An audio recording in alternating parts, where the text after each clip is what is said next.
Gents, welcome to the Vic Fix. And today we have DJ Heslyn in the house. So Heslyn is one of my oldest buddies, and Heslyn is a very well-known resident DJ based out of Bangalore. And Heslyn, welcome to the podcast. Thank you so much. Glad to have you here. Okay, so we are going to jump right in. Okay, let's rewind through your early days and how you got started. So we know that you have been DJing since 2000. What's the wildest memory from your early days behind the decks? For me, it was one of my first memories of being a DJ was with playing for an event where DJ Nasha was there, and I was supposed to do the opening set for him, and he arrived 15 minutes late. And I did not know what to play. In fact, it was one of my first gigs, so I was a little bit nervous and all of those things. And by the time I was playing, I managed to make sure everybody was dancing, before he took over. And just before he came, he seen me playing for a couple of 3-4 songs. I was like, wow, really good, great job. And yeah, that was one of my earliest memories of being behind the decks. Was there a defining moment when you realized that yes, DJing is my life? Yeah, the Nasha gig was the defining moment, because I knew at that moment I wanted to play for people. I did not want to play for crowds. I wanted to play for people and make people have a good time, enjoy themselves, and make sure that they're entertained most of the time. That's the time I knew I wanted to be a DJ. It made a big difference, and it helped me in my career going forward as well. Amazing. We also know that you are a tutor at the Musicscool. Yes. Right? So what was the reason for you to take this jump into teaching? I always felt that I could, with all the knowledge that I have collected over a period of time, I felt that I would do a great job in tutoring a student and teaching them how to do it the right way. Because there are certain things that you cannot teach online, and there are certain things that you cannot,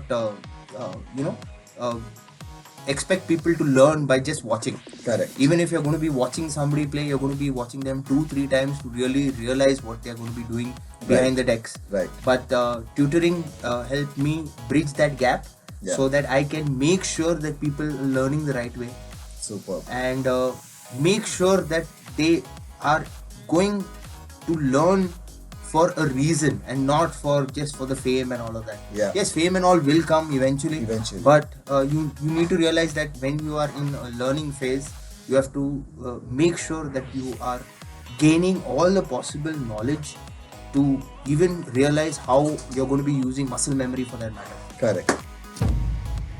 Who was one of your biggest musical influences? Roger Sanchez. So again, house music was something that I started off with. One of the first tracks that I heard when I started listening to house music was It's Yours by John Cutler. And it made a profound impact in my life. Amazing. Because it really spoke to me. The entire track is something, do you know what house is? Basically. So it's describing, and then there's a lovely lady singing some nice vocals later on in the track. But the groove, the engagement of the song, how it pulls you in is like freaking amazing, man. Amazing. So that is one of my first influences was Roger Sanchez, but one of my first tracks that I actually heard was this song, It's Yours by John Cutler. We know that you have held residencies at some legendary venues in India. Out of this, which one was your favorite? Which one felt like home? High Ultra Lounge, because I spent like a good 4 years over there.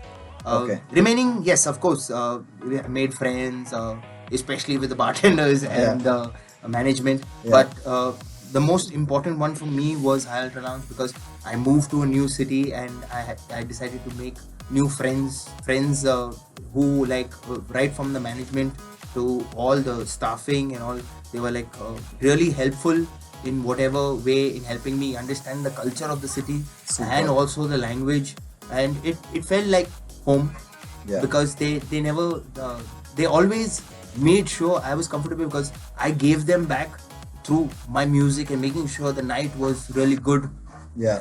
Whether it was me playing alone or if there was a guest DJ, Yeah. making sure everything was like in tip-top shape, and just The making experience, the the whole experience experience, yeah. for them and for me. Yeah. Every DJ has that one gig wherein things went hilariously wrong. What is it in your case? I'm going to tell you about the time where I was doing a wedding. This was again very early in the situation, Yeah. becoming a DJ, Yeah. where I was playing, and it was the first dance. As you know, the first dance in a Catholic wedding is Yeah. very, very important. Yeah. So the compere ran up to me and he wanted to tell me something, but unfortunately his leg touched the cable, Oh, the power cable. okay. So the power cable came off and everything stopped. With regards to the sound, not the Yeah, lighting, yeah. the sound. And the guy who hired us, hired me and my friend at that point of time, he was like, how could you do this? You know how important the first dance is and all of that. And then Yeah. it became a big issue. Yeah. Then we decided to tell them, no, we won't take the payment for this. Even though we continued later and we made sure that the Right. party was rocking. Right. We said we won't take the payment for this. Yeah. And then later on, a few years into the future, he gives a call back and he says, would you consider playing for another wedding? Yeah. This time it's going to be somebody else's, but Yeah. we would like you. And last time was I went a little bit overboard. Okay. So he accepted. Yeah. So he accepted the fact that it was not our fault, but Yeah. it was somebody else's. And yes, those were one of my major situations where I was like really heartbroken at that point of time. But then I realized I need to push on. Yeah, Because absolutely. you cannot let these small things, because if you Bog let you these down. small things mess you up with your thinking also, it'll affect your future, the way you approach a gig. Correct. And that's Correct. not something that I wanted in my life. I wanted Right. to make sure that, okay, today's gig was good, now tomorrow's going to be a better gig. Yeah, exactly. So yes, just Yeah. look at it as the next day as a better gig. Super. What's your take on the evolution of club residencies? Are they still as valuable for DJs? Yes, club residencies are very, very important because they are the anchor of the place. Now, a very simple, I think this is like a thing on Instagram. I don't know, you may have seen it, where there's three people, the club owner, the manager and the DJ Yeah. are all talking, Yeah. and they say, my job is the most important. Yeah. And then lastly, the DJ just unplugs his USB and he walks out. Yeah. And they ask him, where are you going? Yeah. I said, I'm the most important because without music, your club is incomplete. Correct. So, hence, Right. residencies Yeah. are very, very important. Not that I'm saying you should go and pull out your USB and walk out. But yes, club residencies are very important because it gives you a chance to learn about the workings Yeah. of your establishment. Yeah. Plus, it will give you an opportunity to learn who are coming into your venue and how you're interacting with them and how you provide that extra Yeah. situation to the people who are coming to your venue to play, because Correct. that helps a lot. Correct. And it develops bonds in such a way that tomorrow you can reach out to those same people, and it could be a barter system in Of any way. course. So Yeah. residencies are very, very important. We know that you have played for some of the best Mumbai nightclubs as well as Bangalore nightclubs. How different is the vibe between Mumbai nightlife and Bangalore nightlife? North and South? I would like to do this again. North and South. Okay. Yeah, but a lot has changed. So Yeah. now, it depends upon how you look at it to begin with. Because at that time it was a different time altogether. Yeah. Now it is like something totally different, where it is reliable more on who walks into your venue. Correct. I would say Correct. that, because again, there are some places where like they will just allow you to enter just Yeah. because they want crowd, Right. Right. not understanding what kind of music the DJ is playing. Correct. Correct. The music that the DJ is playing has to match the night Yeah. Yeah. and the venue. Yeah. So if it's not matching the night, it's not matching the venue, and you have come with a different agenda to dance Yeah. to music that you would like, then you may not enjoy that night. Of course. So hence, nightlife is such that you should see the flyer, or if it's Do your possible, groundwork. do your groundwork. Yeah. Reach out to the promoter or the venue and ask them exactly what kind of music the DJ is playing. Yeah. Correct. Correct. It'll at least help the the DJ or the resident DJ, whoever is playing over there, understand what kind of music that the place wants. Yeah, right. Because at the end of the day, the management will compromise in some way. Of course. Management will compromise. Okay, he's playing this kind of music. We're getting this kind of people, but we are getting good billers. Correct. Right. People who, and these things happen over time. Over time. So you cannot expect it to magically happen in a month's time. Yeah. It will take 2-3 months. Yes. You cannot afford to imagine that it will happen in one time. Correct. You just can't be greedy. As far as I have seen in my DJing time, when I all throughout my 20 plus years, it has to be something that you are interested in. Like for example, take Ivan. Yeah. You wouldn't want to go and tell Ivan, boss, can you play some Bollywood? Yeah. He'll just smile and he'll say, no, I'm not going to play any Bollywood. He won't react in any way. He won't be a badass and say, get the F out or whatever. He'll tell you, sorry, we don't play Bollywood. Yeah. So it all depends upon that. It's how you tell. Correct. Right now, we have such good reach with social media. Just tell what is there. Yeah. There's no harm in telling, boss, I'll be playing tech house tonight. I'll be playing melodic house and techno tonight. I'll be playing Bollywood tonight. At least people will know what they are in for. They'll be happy that, okay, this DJ is playing this DJ is playing this. हम लोग किधर जाएगा? हम लोग इधर जाएगा. Correct. So they'll know, they'll have that opportunity to choose. Because you have so much in the city right now. Exactly. Why to ruin it? Yeah. Go to a place that you like. Go to a place that you like. Go to a place that you know that you will feel comfortable in. Exactly. Don't go and say, hey, DJ is not playing my music. Yeah. Don't say that. Don't be that stupid person. Yeah. How do you handle requests? And what is the worst request that you ever received? Can you say, I love you, so and so, on the mic for this person? Please. I'll give you 100 rupees. 100 rupees. It's too cheap, man. At least you $1,000, man. I'm saying I love you. My wife is standing over here and I'm saying I love you. Obviously, I get beating more than you. No, but jokes aside,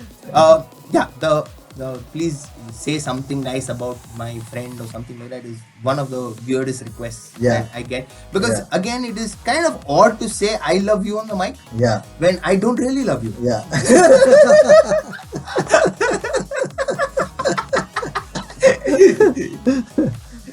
Yes, that's one of the things that I like totally do not say. Then the other one is, can you play Happy Birthday? Yeah. That's the most common one. But again, I insist and I try to make the person understand. I will say it out on the mic. Yeah. I would not want to play because suddenly you're dancing. And then suddenly you play Happy Birthday in between. And the people go like, Happy Birthday? Kiska birthday hai? वो मेरे को treat दे रहा है? नहीं. मेरे को treat नहीं दे रहा है. मैं क्यों? Change. So it's better to like pick up the mic and say and wish the person like in the most profound way and the most nicest way possible. Yeah. He was wishing you a very happy birthday, man. Yeah. Go ahead. Yeah. Have a great evening. Have a great night. Have a great year ahead. Whatever. Yeah. Just make sure that the miking is done properly. Correct. So that the people also don't feel like it's an attacked plan. Exactly. Yeah. Do you have any preset rituals or superstitions that you follow? I like to wear a colored shirt and the color of the day basically. So today, as you can see, I'm wearing a pink. Yeah. More pink. The pink is more prominent. Yeah. So yes. I don't know where that has stemmed from, but I feel more comfortable when I'm wearing the color of the day. Nice. Yeah. Now we know that your life partner also is a DJ. Yeah. Okay. So do you guys ever do DJ battles at home? Not exactly battles, but yeah, we help each other in understanding something like if we want help in any way. Yeah. So like the transitions or understanding how to put this song together. See, because it's all about the practice before your gig, and it's always good to be mentally prepared for anything.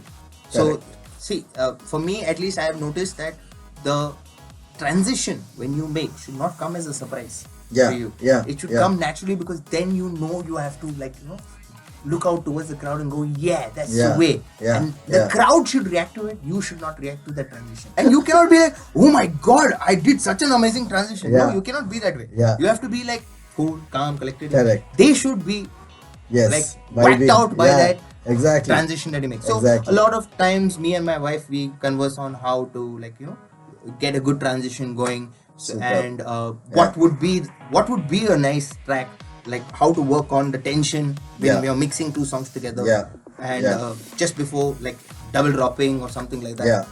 All those things. You generate bad memes, we know that for sure, and this has been you have confessed for this as well. How did this start? Like I said, I used to see a lot of funny things on the internet earlier, with with the help of Twitter, and right now I don't use Twitter, but with the help of Twitter and MySpace and all of these things from that time. So I've not recycled any of the jokes, please. Right. Not recycled, but yeah, I tend to frame them in my own sentences. And yes, some people just want me to get off the internet. Have DJ Akhtar or DJ Clement influenced this in any way? I wouldn't know. Yeah, but then sometimes I've taken inspiration from them. Right. Like there were times when I was at High Ultra Lounge, where I used to send them sometimes the meme, and then they used to approve it. So there was one very nice meme that I sent to them, which had Akbar Sami, and there were like a lot of cups on the floor. So, and then I think Clement got a little bit like, what is this? Who did this? I said, this you can send to Akbar Sami, and then both of them just started laughing like, so what was the meme about? So the meme was how to trap Akbar Sami. So the teacups. So Akbar Sami loves tea. He loves tea. So they kept like a couple of teacups over there, and like how to trap Akbar Sami. So again, it's funny when you see the picture. And then you like read the caption. Do you still have the meme? I don't know. I'll have to check. You should send it. I'll send it to you. I'll send it to you guys. Okay. We know that you have a Mortal Kombat tattoo. Can you tell us a little more about that? So when I was young, I was quite an avid gamer. But I used to play like a lot of fighting games. But the one that stood out most for me was Mortal Kombat. And I used to go to my friend's house to play. Earlier this was. So when I was a little bit before DJing. So that influenced me a lot. And the thing is about the lore of Mortal Kombat. So the storyline. The storyline has just been keep invented, and it's become such a global phenomenon right now that people really like the story more than the game. So it's just a fighting game. If you look at it, it's just a fighting game. But the story behind everything is what it is. So for me, like that, learning how to play like continuously, just like how DJing was further down in life, but the I used to literally practice every day. So how to do this, how to do a combo. Like so are you really good at it? Yes, pretty good. So my friends like get pretty upset with me when I defeat them and do a fatality. No, but I think it's a great de-stressor as well, right? Yes, absolutely. So again, now I don't play games that much, but whenever I do get the chance, whenever I'm in Bombay or something like that, I chill with my friends in Bombay. That time I'm playing video games only, and it's a great de-stressor in the sense like you tend to forget about some things at least for an hour or so. Like you're just nice and peaced out with just the video game, and you're just killing it. Okay. If you weren't a DJ, what would you think you would be doing today? I think I would be into computer engineering. Computer engineer, okay. Because ever since I was a kid also, when I was small, whenever a toy was brought to me, I used to open it up and look at it and try to fix it and not succeed. But computers, I used to be I knew Windows 98, Windows 97, Windows 2000 inside out. So I knew the software very well. I just knew a little bit about hardware and how it worked and all. But I could fix a problem. So I was very good at troubleshooting. And right now also I think that mentality and that mindset has gone towards DJing as well. Like how to fix a problem. What is the solution? don't do jugad, Yeah. but do the right thing. Yeah, Like correct. make a at least till the end of the night. Yeah. Make sure the troubleshooting is fixed. It's done. Yeah. Yeah. Correct. So that is one thing I learned. But computer science would have been the second option. Like Okay. computers. Yeah. Fixing computers. Because it comes naturally. Yeah, it comes naturally Yeah. now. So yeah, I would have gone into that situation if I wasn't a DJ. Okay. What's one piece of advice you would give to DJs, okay, who are just starting off and who are looking for longevity in the industry? First would be read the manual. Yeah. Okay, always read the manual. Yeah. Second would be practice as much as you can. Yeah. And third would be when you go out there, especially as a beginning DJ, Yeah. to go out to a club, don't look at the DJ. Yeah. Yeah. Look at the crowd. Correct. Because you'll never learn anything by looking at the DJ. You'll Yeah. always you'll learn more by looking at the crowd and how they're reacting to what the DJ is playing. Yes. Because this is something that is very, very crucial Yeah. in understanding that you are using your ears in the club. Yeah. Correct. You're not Correct. using your eyes. Yeah. You're Yeah. using your ears because even if you close your eyes in the club, you're listening to how people are reacting. They'll scream Yeah. Yeah. to a yeah. song Yeah. that is mixed well, or Yeah. the next song that has come in is great. Correct. So these three things are of very, very high importance for you to do throughout as a beginner DJ. Absolutely. When you're starting out, Yeah. you have to write this as a affirmation on your wall. Correct. Practice, Correct. practice, practice. Correct. You have something written over there on your wall, looking Yeah. at it every day. Don't get annoyed by the fact that if your mood is off, that you see the word practice, practice, practice telling Yeah. you that I don't want to practice Yeah. today. No, practice. That's the best time you to need to bring practice. discipline into it. Yeah. Yes, Yeah, discipline yeah. is something Yeah. that is very difficult to inculcate in today's. Very, very difficult. Yeah. I wouldn't know youth, Yeah. Yeah. but young people. Yeah. Discipline is something that is very difficult. I Yeah. wouldn't say, the parents are there. Parents have given them liberties. Yes. But there are some liberties that you are not supposed to get. Yes. Yes. This is something that is of a dying thing right now. Like, for me, I got beaten when I was a kid. Yeah. Yeah. That's why I'm so disciplined. Same here, man. Same here. Today I've entered. I've spoken to teachers and all. Yeah. We cannot hit the students. Yeah. I'm like, why? Try.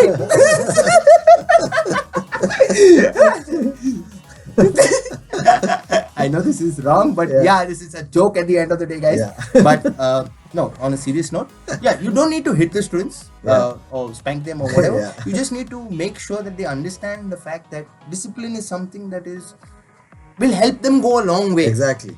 In any field that you're doing, Yeah. be it computer Even their science, be it personal DJing, habits, anything. personal, Yeah. anything. You have to make sure that you are, Focus, tight and discipline. focused with Yeah. discipline.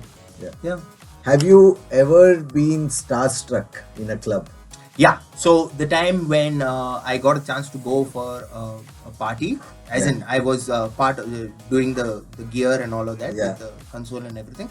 I got a chance to see Bali Sagu.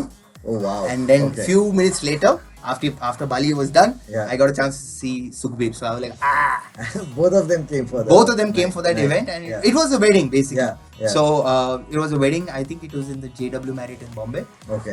The ground floor. Yeah. Like it's a big thing. Yeah. I don't know. You may have seen it. Yeah. It's like a big hall. Yeah. Super huge. Yeah. So he was in the center and he Yeah. was playing, and then looking at him like. I think I was trying to get his attention, but then Yeah. he looked at me and he smiled and I made it there only. Super.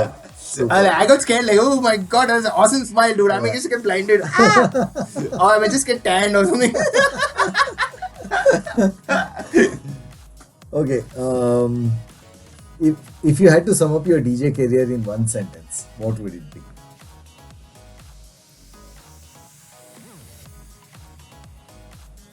To be still lived. Obviously. Yeah. A lot to be lived for. A lot to be lived. A lot to be lived for. Yeah. Yeah, because DJing is something that you learn almost every day. Every day.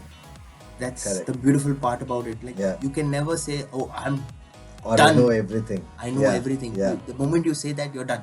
Yeah. Exactly. You cannot be a DJ anymore. Correct. You need to be. The curiosity level has to be double your height. Yeah. Absolutely. Double your height. Because if you're not that curious, you'll never see. It's all about reading. It's all about conversing, and now everything is available on social media. Correct.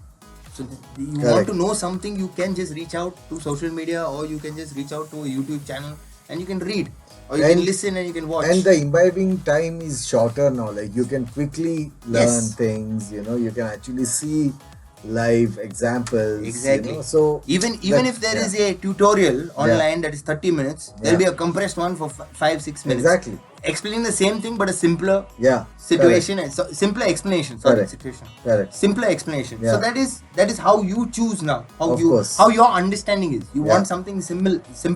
You can reach out that way. You want something more technical. You can reach out that way. Yeah. Correct. So at the end of the day, I would say that technical is more important than simple. Because simple is very easy to explain. Exactly. Technical is you understanding the nitty-gritties. The verbiage that you're talking about. Correct. So that is important. Correct.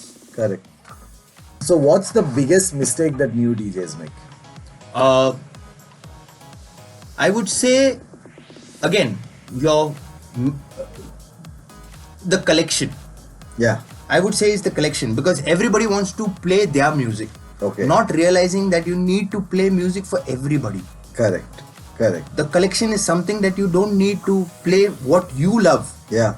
You have to understand, if you're going to become a DJ, as a beginner DJ also, if you're going to become a DJ, you need to know all types of music. Correct. You need to practice everything at least for an hour a day. Yeah. At least for an hour. Yeah. Every different, work up to at least 3 styles. Yeah. Hip hop, house, Bollywood. Yeah. 3 styles. Correct. Then after it, you can segregate on how you want to put the song, where you want to put the song. Yeah. But 3 things always focus on: hip hop, house, and Bollywood. Yeah. Now also, if you want, you can throw and make a whole set of Kannada music. Of course. The music is available. Yeah. Just go ahead and search where you need to find it. Correct. So, prep work is something that needs to be looked at. And super. Playing the right kind of music at the right time. And practice. Absolutely. Yeah. Practice is something that is overlooked by everybody, because why? They tend to get bored.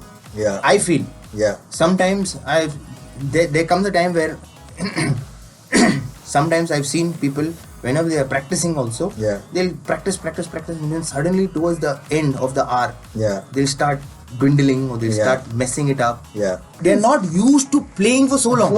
Exactly. Not a question of enjoying it. They're not used to playing for so long. Practice helps you play for so long. See, the music you'll enjoy. Whether you like the music or you don't like the music, you will enjoy it. Yeah. But that practice session you have to learn how to increase your pace. If you don't do that, there are times when you're playing at a club and then you run out of tunes and then you start wondering, what do I Then you play start next? panicking, not wondering. You start panicking. It's panic. Yeah. It's First not you wondering. wonder, then you panic. Okay, first wondering, then panic. Off, right? There's time running off. Absolutely. Yeah. Then that's what happens to a lot of people. They don't realize that you need to be prepped, not just one set, not just 2 sets, at least 5 sets. Yeah, correct. Keep different sets, because at the end of the day, somewhere in between you can use the other set. Yes. It'll help you. Yeah. The second set, the third set, you can mix the third set with the first set. You can mix your second set with the 5th set. Yeah. You can use pieces that way. Yeah. Make mini sets, if that's the case. Yeah. That'll help a lot. Yeah. We used to play for so long. I'm sure you also have played long sets. Yeah, 8-9 hours. Then, and by that time, you sometimes you have to take one plastic bottle and pee in the bottle in the console. No, it's never gotten to that part, but No, but sometimes it's that way. Like suppose there's a big crowd in front of you and you're like in one place where the access is limited to go outside. What are you and going the to do? restroom is like a mile away. Then you have to think. Yeah. You have to be on your toes. No, I haven't been in that situation. Finish all the coke in the bottle. Because you already kept our fire exits close by. Okay. Oh my god. It's turning out to be too much fun. Okay. If you had to sum up your DJ career in one sentence, what would it be? One sentence. One sentence or one word. I haven't in one yet. sentence. Yeah, because I haven't lived yet. Yeah. Every day I get a chance to see new people. Yeah. Which is absolutely amazing. Yeah. I get to work with some of the best people in the industry, be it at school, be it at my current residency, the Ritz Carlton. So it's like absolutely fantastic to be around these people. Amazing. Meeting people is something that is part of our job. They don't care. I've learned something now. I don't mean to. This does not go for everybody. Yeah. But this is something that I have seen in my life. The first 10 minutes and the last 10 minutes of your set are the most important. You're absolutely bang on, and I've tried to tell this to people so many times that you get your first 10-15 minutes right, and after that, what you play is good enough for the people, and your last 10-15 minutes is the most important. Correct. Because they are going to start with you and they're going to end with you. Correct. And if their starting is good and your ending is good, they're definitely going to make sure that they'll come back to see you again. Okay, so let's do a rapid fire. Okay, vinyl or USBs? USB. Okay, one song you secretly love but would never admit in public. Sometimes. By Britney Spears.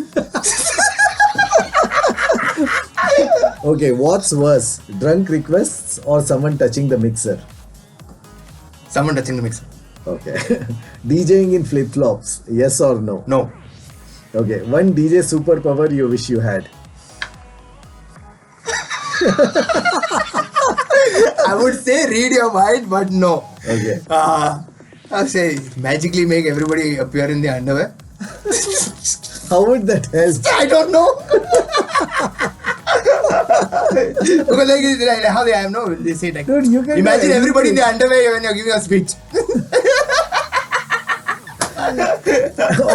of all the superpowers a DJ can have, you choose to make your people invisible. Can't say this thing. The other okay, word. but you can't change it now. Yeah. So yeah. If you could play only one genre for the rest of your life, House. what would it be? House. Okay. If you could swap lives with any DJ for a day, who would it be?